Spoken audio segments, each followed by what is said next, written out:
Yan po, ramdam po sa camera yung pulsating niya, no? Ang lakas, no? Ayan.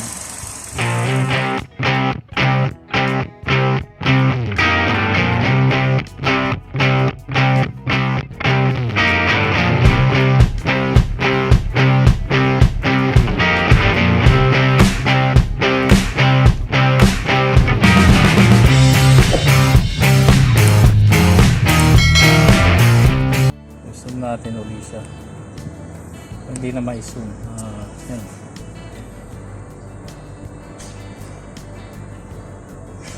Ayan, ibalik. Ayan. Quick dry po siya. Pero at least nawala na po yung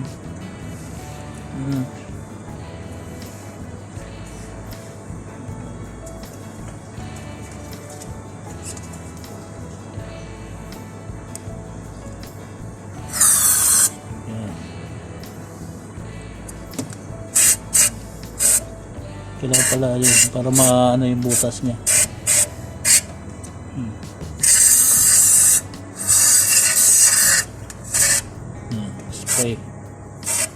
Spray to the maximum. Okay na yan. So yun, nilinisan ko yung yung isang paper.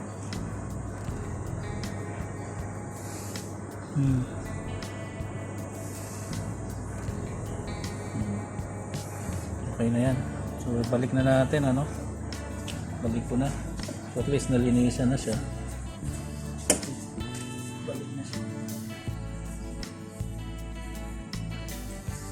Balik na natin. Okay.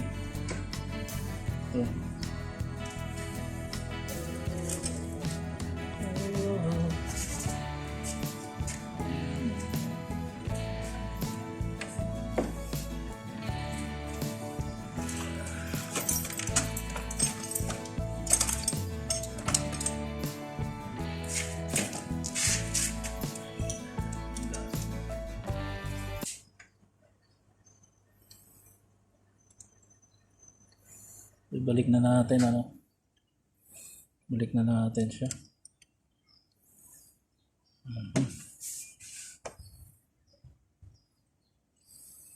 So ang gagawin ko po is yung spark plug, linisan ko na diretso. Papakinisin lang natin. Tanggalin ko ulit.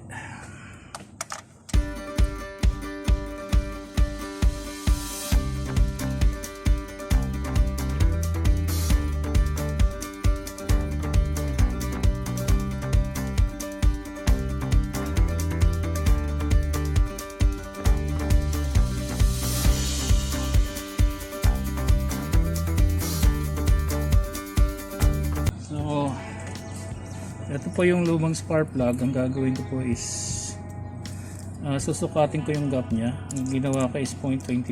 So yan yung gap niya. So i-adjust lang natin para ang nito is tama lang po yung binubugang gas, para makatipid po tayo sa gas na. Kasi kung masyadong maluwag, pangit din po, kaya yun na lang po gagawin natin. So okay na yung gap niya. 0.25.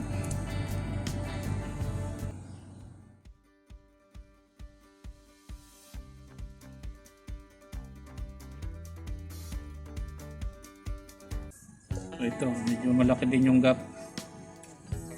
Gap niya doon. Yan na natin. Patin natin. So malaking gap, kaya i-adjust natin to.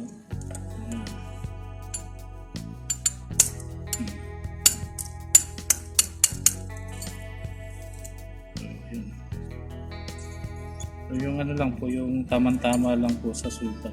Freely siya, yan. Yan lang po natin yan.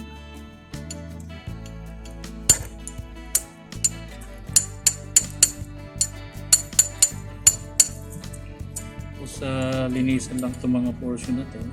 Yung panlinis.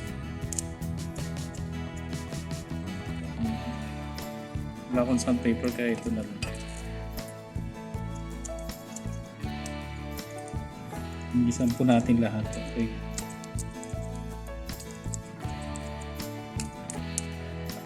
na siya. Next, wag po natin lalagyan ng ano to. Kung ano man, mahulugan ng tornilyo, yung ito pong mga to, butas po, delikado po yan.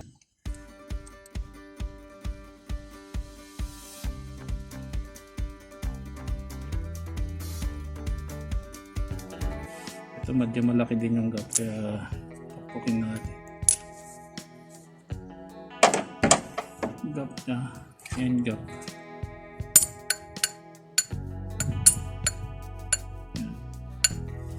O saka natin sukatin ang pillar gauge. Ito nga pala yung pillar gauge, 0.25 yung pillar gauge.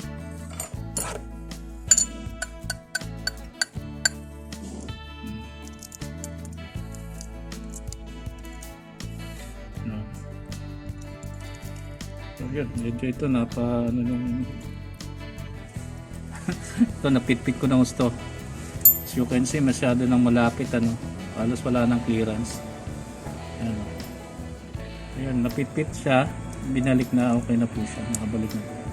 Bawal po din kasi yung maliit lang ang clearance, kailangan tama lang yung gap niya. Okay,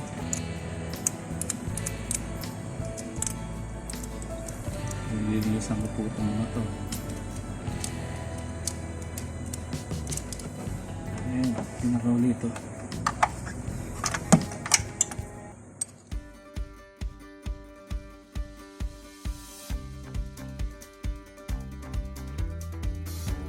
Malaki na clearance. Yan.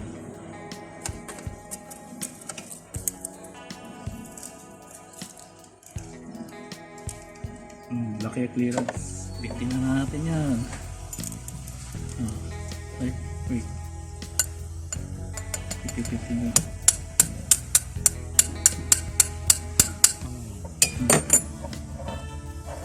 Yan, pit na.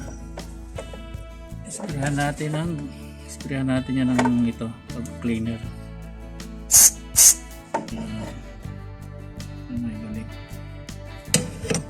Isa-isa. May natin kung may adjust.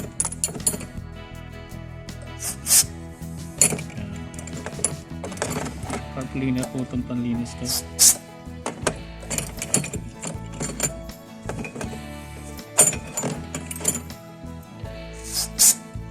Okay. Ayan.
Ayan, balik na natin yung mga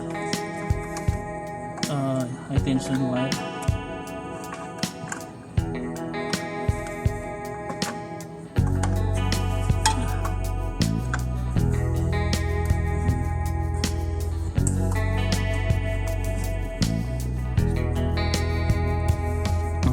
Naka-position po yung tingnan nyo. Ano siya? Yung pandar niya natin. Hindi natin yung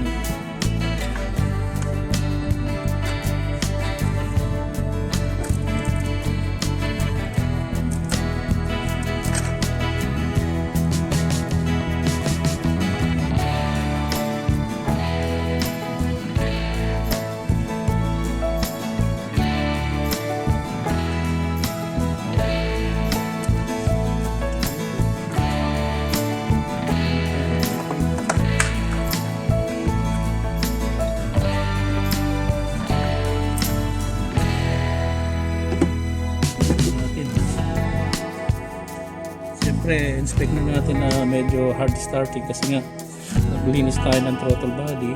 Okay, ano natin yan, start ko.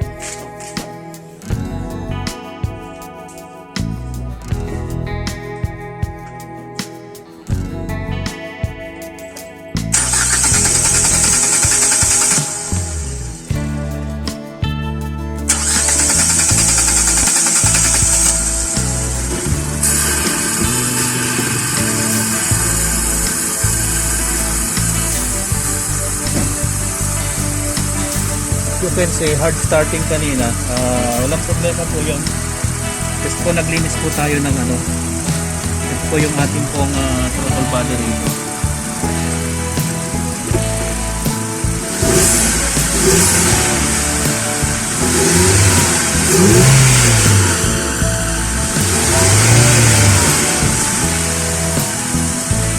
Better than before, hindi na ganong umaalong.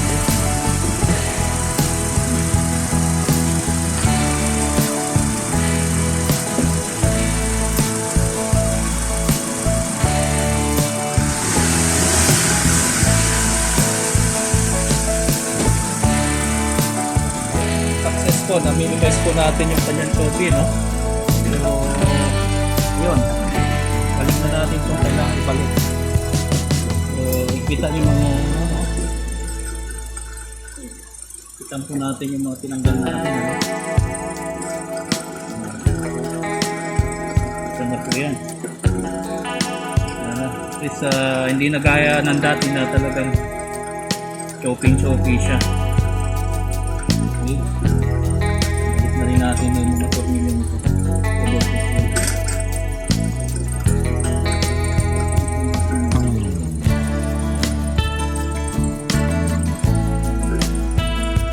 Hindi na masyadong naaalon, ayan na talagang alam mo, lindol.